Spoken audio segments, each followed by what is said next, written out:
America's Pop Culture Trivia Show. Check it out. America's Pop Culture Trivia Show. With Joe Parisi. This is episode 201 of America's Pop Culture Trivia Show. I am so glad you're here today. My name is Joe Parisi, and I've prepared 3 fast-paced rounds of pop culture trivia just for you. As always, 7 questions per round, 5 seconds between questions for you to think of the answers, and I give you all the answers at the end of each round. Easy to play. If it's your first time, welcome aboard. Television will be the theme of round number 1, music for round 2, and we'll do a mixed round to close things out today in round 3. Good luck. Now let's play. Round 1. Round 1, television. Question 1. This actress played Raymond's mother, Marie Barone, on Everybody Loves Raymond. Name the actress.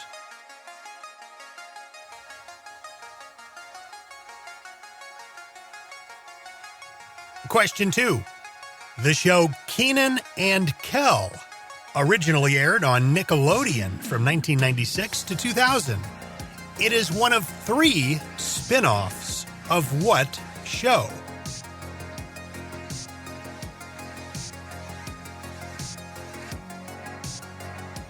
Question 3. On The Partridge Family, what is the name of the character played by David Cassidy?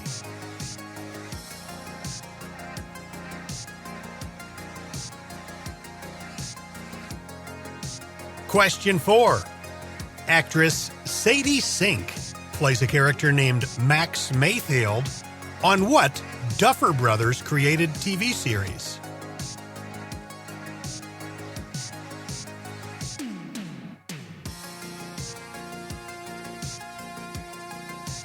Question 5.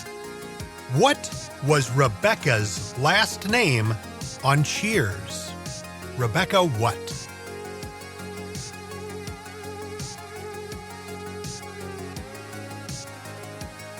Question 6.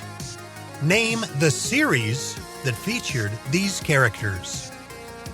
Buddy Lembeck, Gwendolyn Pierce, Jamie Powell, Jill Pembroke.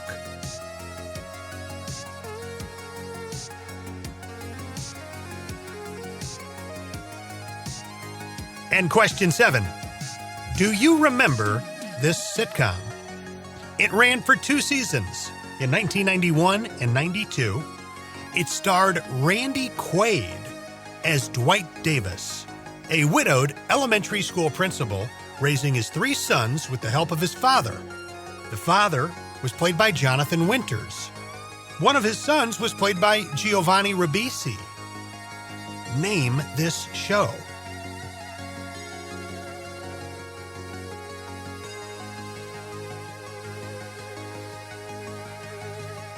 That's going to wrap up round number 1.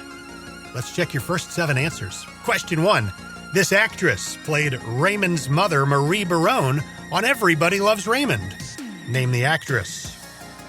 Doris Roberts. Doris, if she was still around today, would be 100 years old. Born in 1925. She passed back in 2016. Question 2. The show Kenan and Kel originally aired on Nickelodeon from 1996 to 2000. It's one of 3 spin-offs of what show? All That. Those other 2 spin-offs would be The Amanda Show and The Nick Cannon Show. Question 3. On The Partridge Family, what's the name of the character played by David Cassidy? Keith. Question 4. Actress Sadie Sink plays a character named Max Mayfield on what Duffer Brothers created TV series? Stranger Things. Question 5. What was Rebecca's last name on Cheers? The answer is Howe. Rebecca Howe. Quick tangent. I recently got sucked down a Cheers rabbit hole that you might enjoy. Think of the intro. all those cool old vintage photos of people drinking in bars. It would, be what was flashing on the screen as the Cheers theme song was playing. Lots of memorable faces. You've seen them a million times, as I have. Well, I wondered, are any of those people, do we know who any of them are? So I started looking into it. The answer is no. To this day, not one person in any of those photos has been positively identified. They're all real photos they sourced from various archive material, but it was just, I guess, so old already that there were no names attached to it, and nobody has ever come forward publicly and said, that's my grandpa or anything like that. So to this day, we don't know who any of those people are. Kind of weird, that they're in this very recognizable spot on television. Their faces used for decades and decades and decades, which started long after their death, most likely, and nobody knows their names. Weird. Question 6. Name the series that featured these characters. Buddy Lembeck, Gwendolyn Pierce, Jamie Powell, Jill Pembroke. The answer is Charles in Charge. Final question for round number 1. Do you remember this sitcom? It ran for 2 seasons, 1991, 1992, starred Randy Quaid, Cousin Eddie, as Dwight Davis, a widowed elementary school principal, raising his 3 sons with the help of his father, who was played by Jonathan Winters. One of his sons was played by Giovanni Ribisi. Name the show. That was a show called Davis Rules. Round 2. Jumping into round number 2, where your topic is going to be music. Question number 1, from 1986. Some love is just a lie of the heart. The cold remains of what began with a passionate start. And they may not want it to end, but it will. It's just a question of when. What artist gave us the song with those lyrics, which is called A Matter of Trust?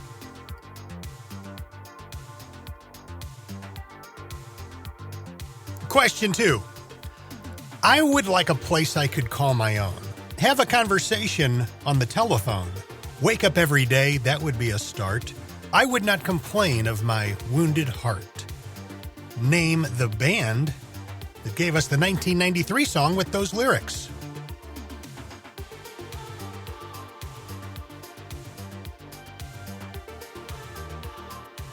Question 3. What group gave us the 1996 ska punk hit, Here in Your Bedroom?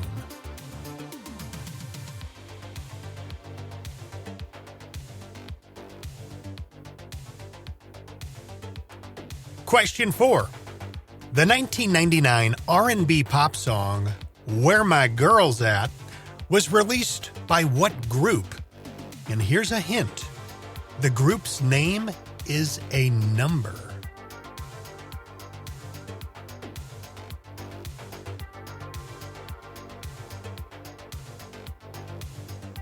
Question 5. Lazy Eye was an indie rock hit released in 2007 from what band?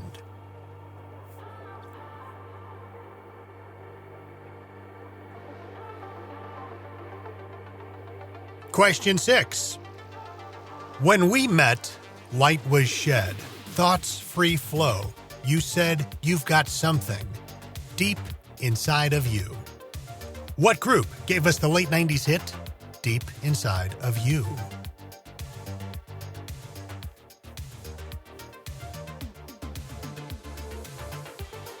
And question 7. What band features actor Jared Leto and his brother Shannon?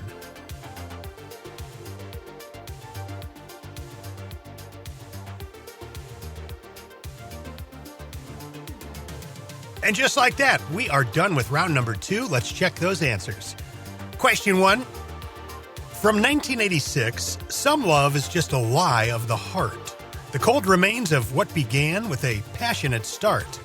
And they may not want it to end, but it will. It's just a question of when.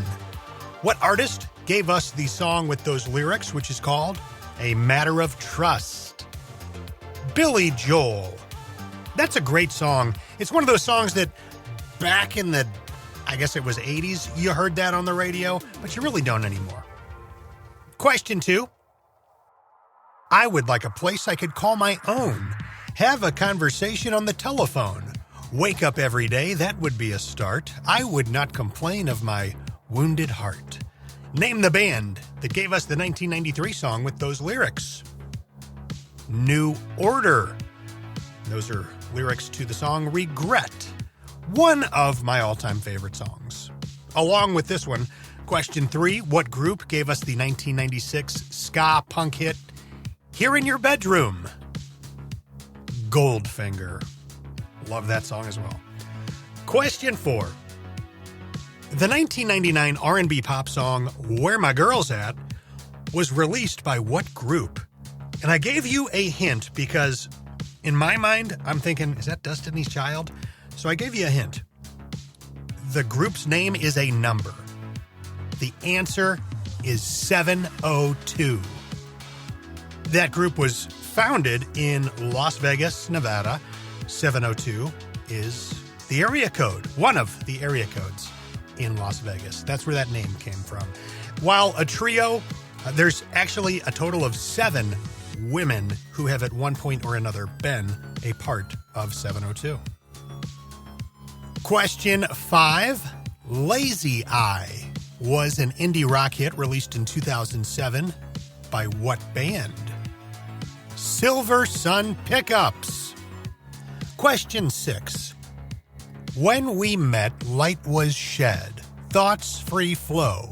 You said you've got something deep inside of you. What group gave us the late 90s hit, Deep Inside of You?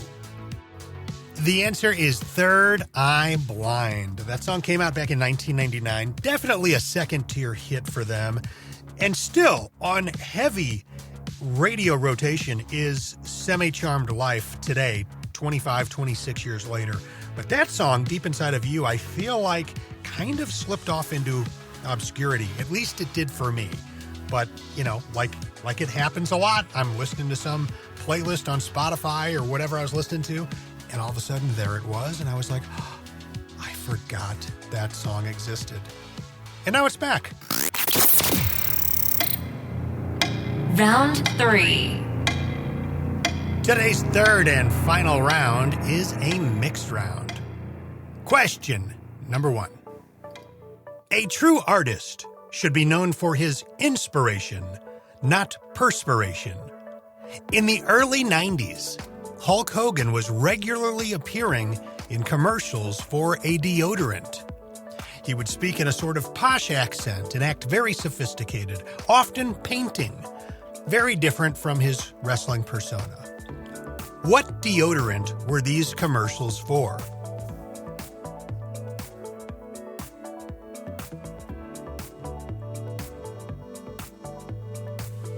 Question 2.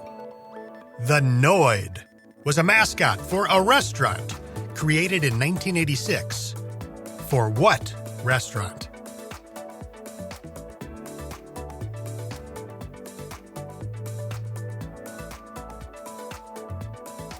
Question 3. The video game GoldenEye 007 was released in 1997 exclusively on what console?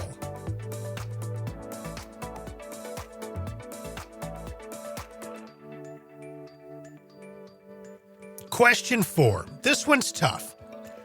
In 1991, Nabisco introduced a new chip.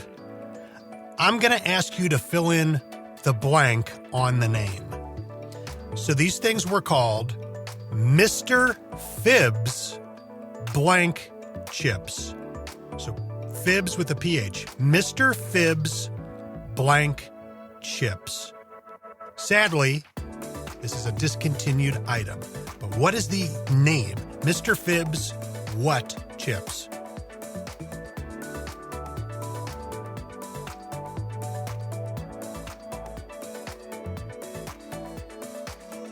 Question 5.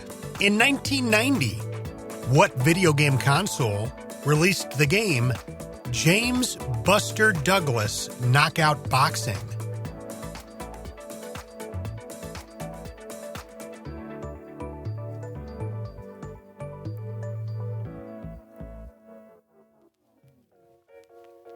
Question 6.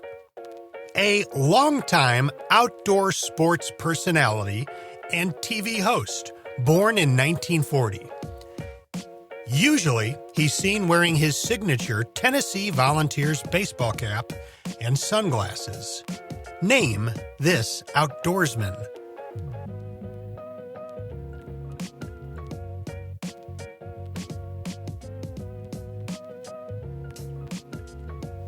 And question 7. This toy company was headquartered in San Francisco and best known for creating Micro Machines and distributing the Game Genie. After failing to secure the license to create WWF toys in 1984, they later secured the right to create toys for their competitor, WCW. The company was purchased by Hasbro in 1998. Name this toy company.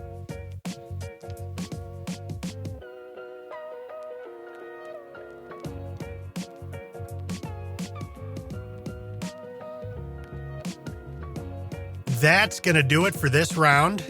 Let's check your answers. Question 1. A true artist should be known for his inspiration, not perspiration. In the early 90s, Hulk Hogan was regularly appearing in commercials for a deodorant. He would speak in sort of a posh accent and act very sophisticated, often while painting, very different from his wrestling persona. What deodorant were these commercials for? Right Guard. So this was like 1991, 1992. I completely forgot about that ad campaign, which was everywhere. It was television, and it was in magazines. And then July 24th, 2025, Hulk passes away. The internet is suddenly flooded with, all this old nostalgic Hulk Hogan stuff. And I saw one of those magazine ads where he's holding like the palette with, the paints, and he's got like a loose dress shirt on, and he's just looking all sophisticated. I was like, oh my gosh, those were everywhere. Completely forgot that existed. So Right Guard is the answer there. Question 2, the Noid was a mascot for a restaurant created back in 1986. For what restaurant was the Noid created? Domino's. I love the Noid so much. Question 3, the video game GoldenEye 007 was released in 1997 exclusively on what console? Nintendo 64. Question 4. In 1991, Nabisco introduced a new chip. The question is, I need you to fill in the blank on the name of the chip. Mr. Phibbs blank chips. The answer is pretzel. Mr. Phibbs pretzel chips. These were flat, round, salted pretzels, had a nice crunch to them, baked, not fried, as the box said, and boy, were they delicious. I miss those. Question 5. In 1990, what video game console released the game James Buster Douglas Knockout Boxing? Sega. Little history behind it. In 1988, there was an arcade game that was released. It was called Final Blow. It was this boxing arcade game. What James Buster Douglas Knockout Boxing is, Sega took that game, Final Blow, 2 years later, added Buster into the game as one of the characters, and released it on their platform. It was to compete with Nintendo's wildly successful Mike Tyson's Punch-Out. So your answer is Sega. Question 6. A longtime outdoor sports personality and television host born in 1940. He's usually seen wearing his signature Tennessee Volunteers baseball cap and sunglasses. Name this outdoorsman. That is Bill Dance. As I record this, he is still around, 84 years old in 2025, and at some of the big like fishing and outdoor conventions, he still shows up and does, the personal appearance thing. Question 7. This toy company was headquartered in San Francisco and is best known for creating Micro Machines and distributing the Game Genie. After failing to secure the license to create WWF toys in 1984, they later secured the rights to create toys for their competitor, WCW. They were purchased by Hasbro in 1998. Name this toy company. Galoob. Remember, at the end of the Micro Machines commercials, they would say the name. I think it was like made by Galoob. Yeah, Galoob. Bet you haven't heard that name in a while. This has been episode 201 of America's Pop Culture Trivia Show. I'm Joe Parisi. Thank you guys for hanging out. My Instagram, if you want to follow along with me, at Joe Parisi VO, and you can always email through my website, joeparisivoiceover.com. Enjoy the rest of your day. Let's do it again real soon. America's Pop Culture Trivia Show with Joe Parisi.